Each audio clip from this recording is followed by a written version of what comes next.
Bismillah, Assalamualaikum warahmatullahi wabarakatuh. Salam sejahtera untuk kita semua. Adik-adikku sekalian, saya Andi Sudimas Sulaiman, Gubernur Sulawesi Selatan, mengucapkan selamat datang dalam program Smart School Dinas Pendidikan Provinsi Sulawesi Selatan. Hari ini adik-adik sekalian akan mengikuti pembelajaran hybrid dalam program Smart School. Aplikasi Smart School adalah sebuah pendekatan dengan tetap mengedepankan sebuah pendidikan dengan digital approaching, untuk kemudian mengedepankan kualitas dan mutu pendidikan yang diterima siswa secara seragam di seluruh wilayah Sulawesi Selatan, termasuk di pelosok-pelosok. Program ini bukan hanya memberikan kepada adik-adik sekalian pengalaman belajar yang baru, namun juga memberikan fasilitas kebutuhan dengan fitur bermanfaat seperti rekaman video pembelajaran yang dapat diulang, trik-trik penyelesaian soal, ujian-ujian, serta sarana konsultasi pembelajaran dari guru-guru terbaik di Sulawesi Selatan. Sering-sering mengakses aplikasi Smart School melalui gawai yang adik-adik sekalian miliki di setiap kesempatan yang dimiliki.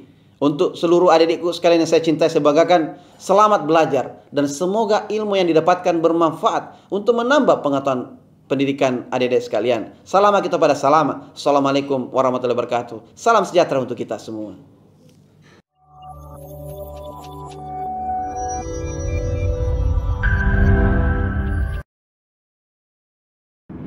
Bismillahirrahmanirrahim. Assalamualaikum warahmatullahi wabarakatuh. Semangat pagi anak-anakku semua.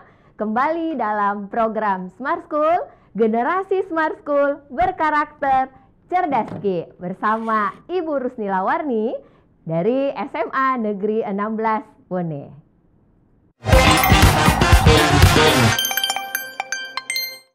Oke, baik anak-anakku, semangat pagi ya. Pagi ini kita akan bersama dalam It's Chemistry Time. Kita belajar kimia dengan asik dan menyenangkan. Oke, apakah kalian semua sudah siap belajar hari ini? Oke, tentunya sudah siap ya. Semoga tetap bersemangat. Baik. Sebelum kita mengawali kegiatan kita hari ini, ada baiknya kita berdoa terlebih dahulu agar apa yang kita diskusikan dapat mendapatkan manfaat dan mendapatkan berkah dari Allah Subhanahu wa Ta'ala. Berdoa dimulai. Oke, baik. Alhamdulillah kita sudah berdoa bersama ya. Semoga Allah merahmati kegiatan kita pada pagi hari ini. Nah, kemarin si Semarak ya, 17 Agustus 17-an, Ibu mau mengucapkan Dirgahayu Republik Indonesia yang ke-77, pulih lebih cepat, bangkit lebih kuat. Nah, sebagai bentuk kegembiraan Ibu merasakan kemerdekaan, Ibu memberikan pantun untuk anak-anakku semua. Oke. Dulu pahlawan rela berjuang demi anak cucu nikmati kemerdekaan. Selamat merdeka anak-anakku sayang. Mari kita rayakan dengan kegembiraan. Nah, pantun yang kedua masih ada nih, satu pantun lagi. Dalam belajar jangan malas-malasan. Nilai gagal ujian tidak enak makan.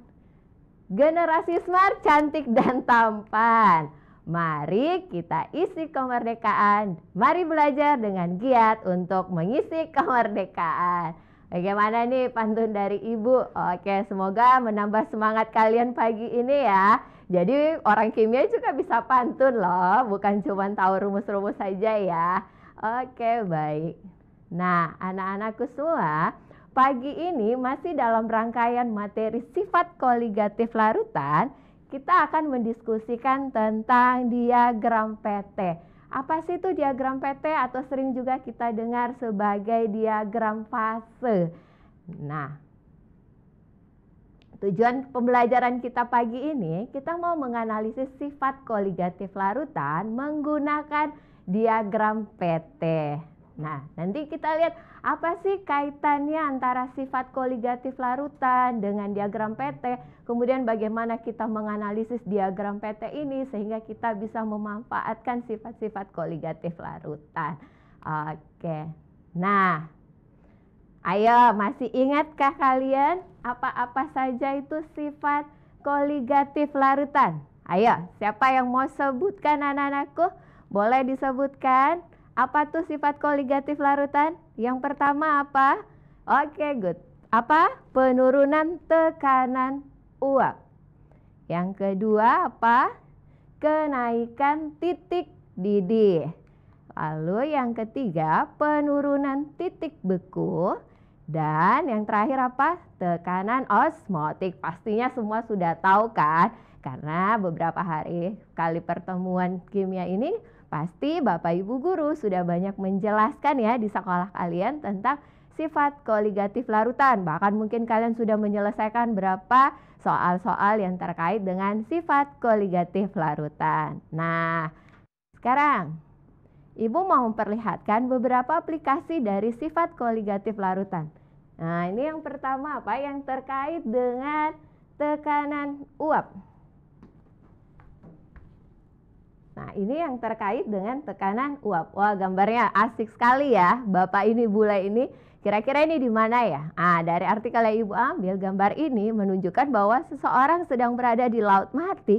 Nah, ternyata dia bisa dengan santai, terapung sambil membaca koran, tidak tenggelam ya. Dia juga tidak menggunakan pelampung. Wah, hebat sekali. Nah, ternyata ini adalah salah satu fenomena alam yang menunjukkan sifat koligatif larutan. Di laut mati itu kan kadar garamnya sangat tinggi sehingga tekanan uap air atau pelarutnya itu turun. Nah, sehingga massa jenis air itu akan lebih besar daripada massa jenis benda sehingga bendanya bisa terapung. Oke, lanjut. Berikutnya apa? Wah, kok ada mie instan nih pagi-pagi? Maaf. Nah, kok ada mie instan nih pagi-pagi? Nah, ini apa? Terkait dengan sifat kenaikan titik didih. Anak-anakku kan biasa nih masak mie instan atau masak sayur di rumah. Kita kan memasukkan potongan sayuran atau mie instan itu ketika airnya sudah mendidih. Tetapi ketika mie instannya dimasukkan, ada beberapa saat air itu berhenti mendidih.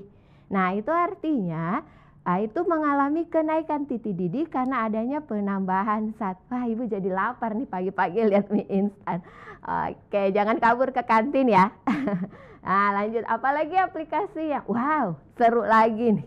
Ada es putar. Ayo, siapa yang sudah praktikum di sekolahnya yang sudah muter-muter kaleng nih, sudah menjadi abang es putar. Kalau di tempatnya Ibu tuh biasa disebut es tontong. Aplikasinya apa? Ternyata ini salah satu penerapan aplikasi sifat koligatif larutan. Mungkin kalian sudah paham ya. Nah, ini mengalami penurunan titik bekunya. Jadi pada bongkahan es itu kan ditambahkan garam sehingga bongkahan es itu akan meleleh, turun titik bekunya. Tetapi pada suhu yang lebih rendah lagi sehingga ini akan dimanfaatkan dalam pembuatan es putar. Enak sekali ya makan es putar sebentar siang, apalagi kalau selesai praktek kimia kemudian makan. Wah, belajar kimia jadi semakin asik. Nah, apalagi setelah es putar? Wah, makin lapar pagi-pagi. Ada ikan asin. Ini memanfaatkan sifat dari tekanan osmotik. Jadi saat membuat ikan asin ditabur garam, selain gunanya untuk pengawet, juga untuk menyerap cairan yang ada di dalam ikan asin. Lanjut. Wah, pagi-pagi semua makanan. Nah, ini siapa yang pernah ke mall nih? Yang smoke-smoke itu kan? Nah, ternyata ini adalah pemanfaatan nitrogen cair pada suhu minus 95 derajat Celcius. Maka nitrogen cair itu akan berubah menjadi nitrogen padat sekitar 45 detik. Makanya smoke-nya cepat hilang ya. Karena hanya dalam waktu 45 detik saja. Lalu yang ada lagi, ada dry ice atau es kering. Nah, sering didengar ya, sering kalian lihat ya. Kadang ada konser-konser tuh yang ada asap-asap. Nggak mungkin kan ada akang-akang jualan sate di belakang. Itu menggunakan dry ice. Nanti ini kita lihat, kita kaji pada diagram fase. Apa sih kaitannya dengan diagram fase? Bagaimana kita membahas tentang fenomena ini pada diagram fase? Kita analisa betul tidak pada keadaan itu nitrogen cair itu akan membentuk smoke ini, kemudian CO2 itu ada dalam bentuk dry ice CO2 padat. Oke, lanjut ya. Nah, itu kan apa kaitannya dengan diagram fase? Nah, sebelum kita masuk ke diagram fase, karena ini terkait dengan fase, berarti terkait dengan teori partikel zat. Anak-anakku ini sudah pelajari sejak SD. Apa saja sih fase-fase zat itu? Nah, ada 3 fase zat. Ayo, apa yang pertama adalah zat padat, lalu zat cair, dan zat gas. Ibu berpindah. Nah, ini kita bisa lihat perbedaannya. Berdasarkan letak partikelnya, kalau padat dia sangat berdekatan, kemudian kalau cair berdekatan, lalu yang gas itu berjauhan. Susunan partikelnya bagaimana? Dengan letaknya yang berdekatan sehingga susunan partikelnya tuh teratur. Kemudian kalau cair dia kurang teratur. Kalau zat gas dia tuh sangat lemah. Nah, kalau gaya tarik partikelnya zat padat itu sangat kuat tarikannya. Nah, ini pasti kalian sudah pahami, ini kurang kuat. Lalu gas itu sangat lemah dengan gerak partikel. Padat itu sangat tidak bebas karena sangat berdekatan partikelnya. Lalu zat cair yang kurang bebas dan gas itu sangat bebas. Terlihat kan dalam kehidupan sehari-hari bagaimana benda yang padat, cair, dan gas ini kita analisa berdasarkan letak partikel, susunan, gaya tarik, dan gerak partikel. Ini kalian harus pahami tentang bentuk-bentuk fasenya. Lalu apalagi yang harus kita pahami sebelum kita membahas diagram fase? Perubahan wujud zat. Pasti semua sudah tahu kan? Ibu cuman recall, mengingatkan kembali. Tadi ada 3 fase zat. Gas, padat, dan cair. Nah, kita lihat yang pertama ketika padat menjadi gas, perubahannya dari padat gas ini namanya apa? Oke, menyublin. Kalau sebaliknya jadi padat, ini apa? Mengkristal atau ada yang menyebutnya juga desublimasi. Kalau dia sublimasi. Nah, sekarang kalau dari gas cair, ayo apa? Oke, apa nak? Mengembun. Lalu selanjutnya dari cair ke gas, ini adalah menguap. Oke, lalu yang terakhirnya lagi dari cair menjadi zat padat. Apa? Membeku. Oke, kalau zat padat menjadi cair ya mencair atau melting. Bukan perasaannya ya yang melting ya. Oke, baik anak-anakku. Kalian sudah paham. Ini harus kita pahami. Kapan suatu zat itu menyublin, mengkristal, mengembun, menguap, nanti ada kaitannya dengan diagram fase. Oke, sudah saatnya kita masuk ke diagram fase. Mungkin beberapa dari anak-anakku sudah dijelaskan oleh Bapak Ibu guru pendamping di sekolah ya, bahwa apa sih itu diagram fase? Jadi diagram fase ini adalah keadaan fisik suatu zat yaitu pada fase padat, cair atau gas dan keadaan suhu serta tekanan zat tersebut. Jadi di sini dalam grafik itu kan biasanya ini ada sumbu X, lalu ini ada sumbu Y. Pada sumbu X ini adalah titik temperaturnya atau titik suhu, sedangkan pada sumbu Y ini adalah pressure atau tekanan. Nah, di sini kalian bisa lihat ini ada keadaan solid padatnya, kemudian ada keadaan liquid, lalu ada keadaan gas. Jadi dalam diagram ini, fase ini, kita bisa melihat keadaan fisik zat padat, cair atau gas pada suhu dan tekanan tertentu. Lalu ternyata diagram fase ini unik. Unik ya anak-anak, unik untuk setiap zat. Jadi zat yang berbeda akan memiliki bentuk diagram fasenya yang berbeda juga. Oke, lanjut. Nah, sekarang kita lihat ini diagram PT yang umum. Apa-apa saja yang bisa kita lihat di sini? Tadi ada temperaturnya. Ada temperatur, lalu ada tekanan. Di sini ada, coba kita perhatikan. Di sini ada wilayah batasan, wilayah teritorial bukan ya. Ini wilayah batasannya, ini yang membatasi antara wilayah padat, solid, kemudian liquid, lalu wilayah gas. Oke ya, nah di sini ada titik, nah di sini juga ada titik, lalu di sini ada wilayah juga. Apa sih itu? Kita lihat. Nah, ketika suatu zat padat itu berpindah ke liquid, ini tadi Ibu maksud, kalian harus pahami, oh ini prosesnya melting, meleleh atau sebaliknya membeku. Nah, ini garis batas ketika liquid berubah menjadi gas, ada yang menguap, mengembun. Nah, kalau ini ada titik yang memungkinkan padatan itu berubah menjadi gas. Berarti dia mengalami sublimasi atau deposition atau pengkristalan. Jadi ada beberapa fase itu dari padat ke gas tanpa melalui wilayah cair.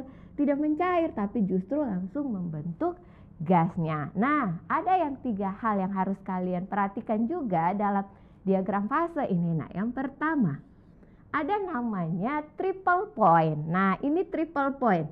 Ibaratnya kalau pertigaan ini titik temu.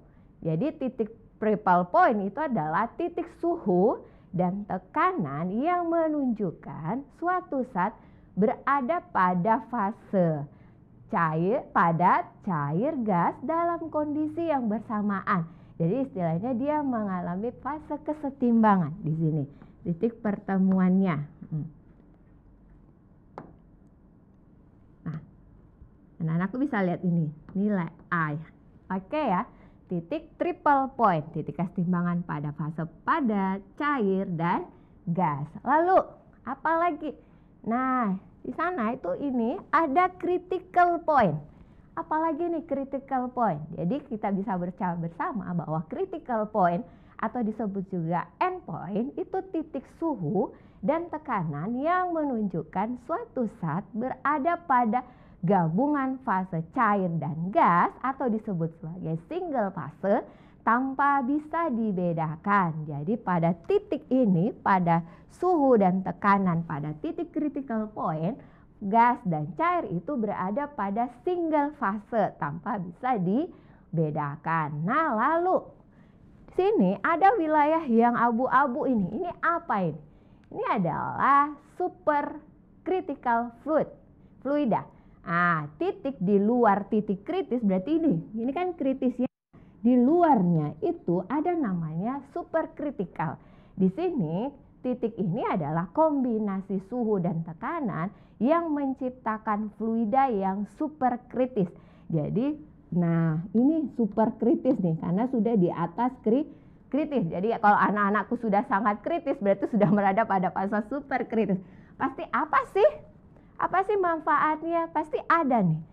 Apa yang bisa dimanfaatkan pada keadaan superkritikal? Nah, inilah yang akan kita analisa bersama ya anak-anakku ya. Oke, baik. Oke, kita lanjut ya. Nah, kita lihat diagram fase N. Nah, di sini kita bisa analisa, oh di sini ada ternyata nitrogen tuh bisa dalam bentuk padat. Oke. Maaf ya, ini bisa dalam bentuk padat, dalam bentuk liquid, dan dalam bentuk gas. Coba kita perhatikan, pada titik meltingnya ini, pada suhu minus 210 dan tekanan 1 atmosfer, dia berada pada titik melting. Nah, coba kita uji, nitrogen ini kan gas ya, yang banyak terkandung di udara, sekitar 80%. Nah, berarti suhu ruang itu kan 25 derajat Celcius pada tekanan 1 atmosfer, berarti masih jauh ke sana. Nah, pada posisi ini menunjukkan bahwa N2 itu dalam keadaan gas. Jadi betul kan, dari diagram fase ini kita bisa analisa anak-anakku bahwa memang benar nitrogen itu pada suhu 25 derajat Celcius dan tekanan 1 atmosfer dia berada pada fase gasnya. Nah, gitu ya, kita analisa sebuah diagram. Nah, kita lanjut. Oke. Nah, ini. Kalau tadi kita bahas nitrogen, sekarang kita lihat CO2. Nah, aplikasi bagaimana sih CO2 ini pada fluida CO2? CO2 juga sering kita lihat, dengarkan CO2 itu ya gas ketika kita bernafas, mengeluarkan CO2 itu kan hanya dalam bentuk gas. Ternyata anak-anakku dari diagram ini kita bisa tahu bahwa CO2 itu juga bisa loh dalam bentuk padat. Bahkan ada juga CO2 dalam bentuk cair dan ini umum CO2 dalam bentuk gas. Kita lihat dulu.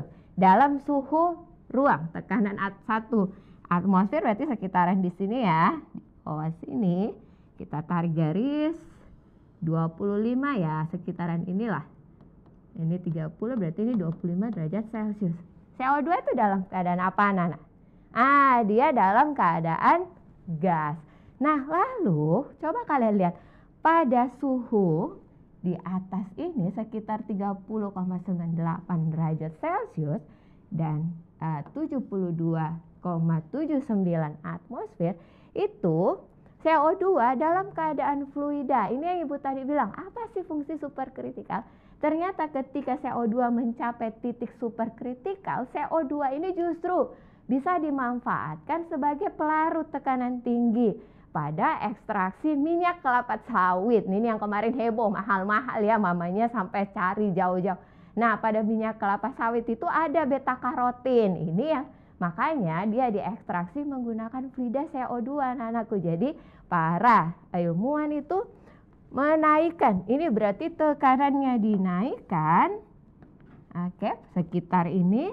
Lalu suhunya juga dinaikkan, berarti dia akan mencapai superkritikal. CO2 ini dimanfaatkanlah menjadi ekstraksi minyak kelapa sawit. Jadi tidak hanya sekedar, wah CO2 itu polusi Bu. Ini ternyata ketika ilmu pengetahuan itu dimanfaatkan, kita menganalisa dengan baik, sesuatu itu ternyata bisa dimanfaatkan. Contoh, itu ada dry ash kan, itu juga adalah CO2. Oke, lanjut ya anak-anakku ya. Ini cara kita menganalisis suatu diagram. Oke, bisa paham kan bagaimana kita menganalisis sebuah diagram pada fase padat, cair, gas, pada suhu dan tekanan tertentu. Oke, jadi kita tinggal tarik saja garisnya, titik koordinatnya nanti kan. Pada titik berapa dia berada pada fase gas, pada cair dan padatannya. Oke, nah ini pasti sudah ya, mungkin sudah ada yang mempelajarinya bersama Bapak Ibu guru di sekolah. Nah, kita lihat dulu air itu berada fase apa sih pada tekanan standar dan pada suhu ruang. Nah, misalnya sini 25 derajat Celcius. Nah, ini pada suhu 25 derajat Celcius. Lalu tekanan atmosfer berarti sekitaran sini. Kita tarik. Nah, dan kita temuilah H2O dalam kondisi cair. Jadi betul kan? Ketika seorang siswa itu belajar kimia, kalian punya loh dasar, berdasarkan analisis diagram fase, memang cairan itu ketika suhunya 25 derajat Celcius dan tekanannya, nah ini tekanannya 1 atmosfer, dia berada pada fase cairnya. Nah, lalu ketika kita mau membuat cairan ini menjadi padat, apa yang kita lakukan? Nah, ini kita lihat, padat kan di sini, berarti kita bisa pada tekanan yang sama, lalu suhunya diturunkan, beradalah dia pada fase padat. Kita mau buat dia dalam bentuk gas juga bisa. Apa yang kita lakukan? Suhunya kita geser ke kanan, tekanannya kita naikkan. Bisa kan? Atau bahkan mungkin tekanannya bisa kita turunkan. Nah, di sini ada yang merah, anak-anakku boleh lihat. Apa yang terjadi saat es diberi tekanan hingga di bawah triple point-nya. Jadi hari ini Ibu banyak mengajak kalian untuk menganalisa ya.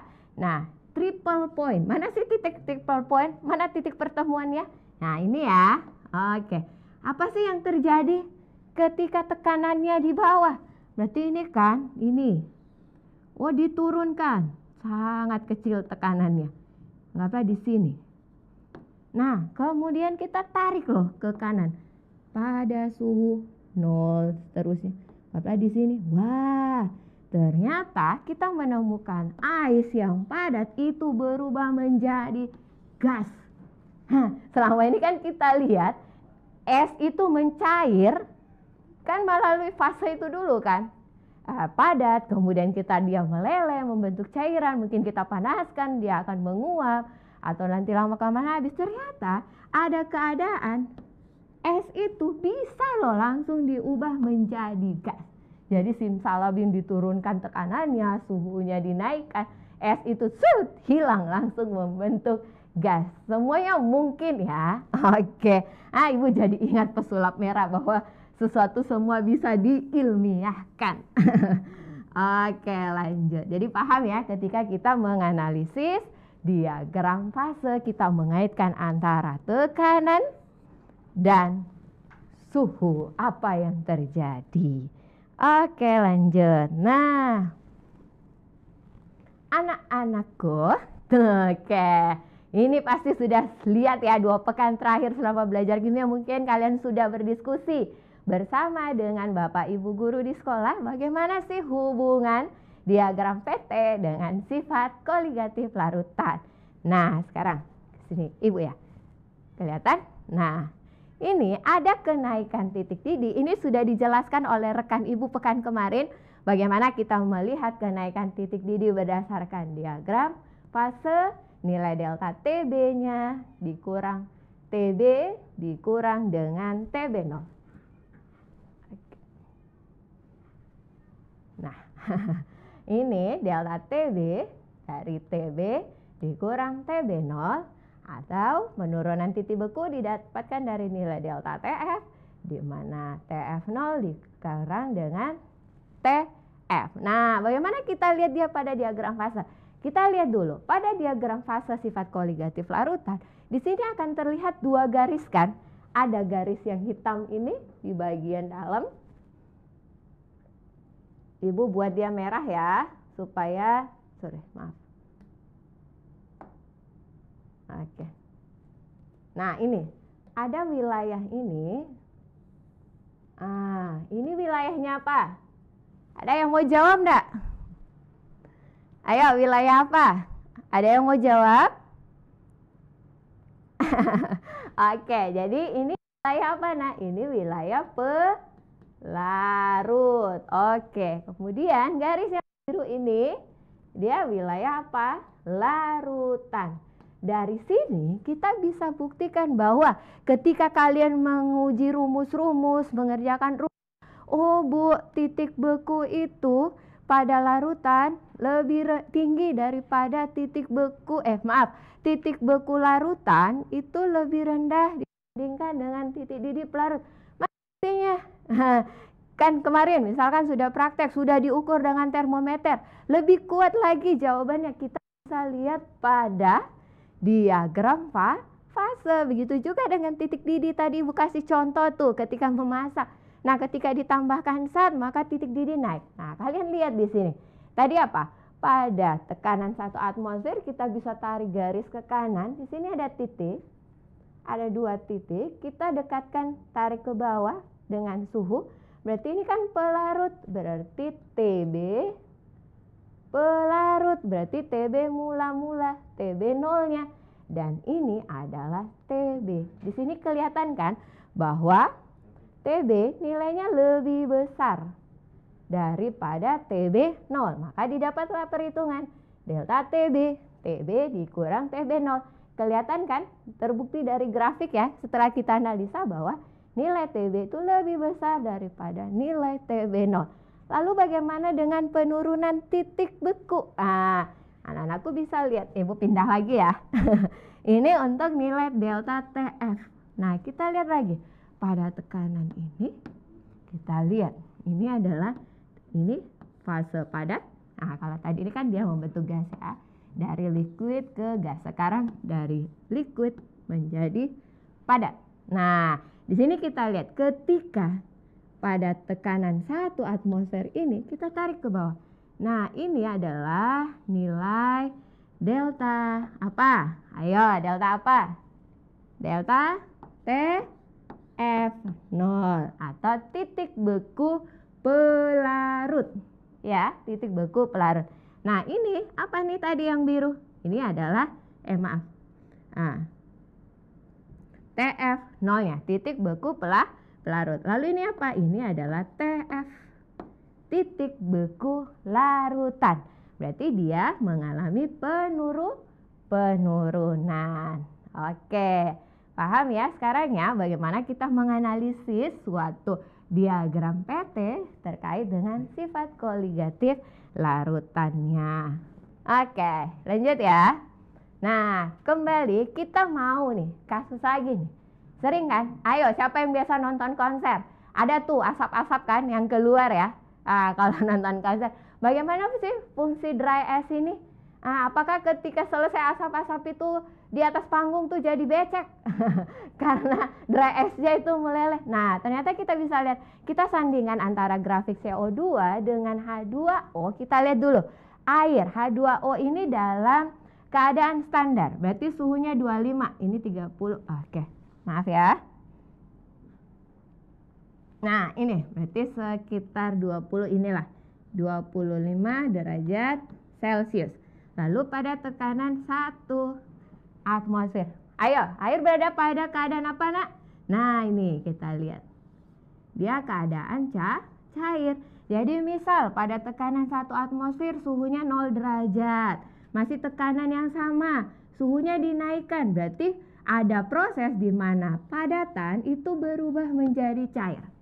Ya kan? Jadi es itu ketika dia dikeluarkan dari kulkas ya, masih pada tekanan yang sama, pada tekanan 1 atmosfer, dia akan meleleh. Dia membentuk cair. Lalu apa yang terjadi dengan dry ice? Dry ice ini kan tadi apa? CO2. Kita lihat di mana sih dry ice ini? Nah, tadi suhunya kan di sini. Kita lihat CO2 pada suhu 25 derajat Celcius. Berarti dia di sini. Kita tarik ke atas. Oh, ini. Kita lihat dulu sini. 1 atm. Nih, kita buktikan bahwa dry ice itu berubah dari padat menjadi gas. Nah, kita tarik. Oke, betul kan? Jadi ketika masih di bawah sih sebenarnya karena 1 atm. Sinilah. Nah ini. Dia melewati batas titik triple point-nya. Di bawah titik triple point suhu 1 atm, kemudian 25. Nah, kita lihat padat ini langsung menjadi gas. Ya kan? Jadi betul dry ice itu dia dalam bentuk dry ice padatan, dia akan berubah menjadi gasnya. Bisa lihat kan? Jadi CO2 dan H2O ini kita bisa analisa bahwa H2O padat itu pada suhu ruang dia berubah menjadi cair, sedangkan CO2 yang padat ini pada suhu ruang dia akan menjadi gas.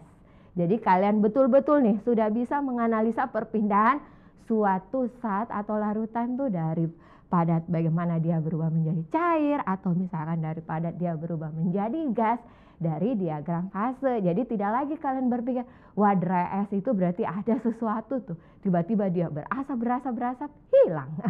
Dan dry ice ini manfaatnya apa lagi? Tadi di konser kan, terus ada diberi pancaran warna.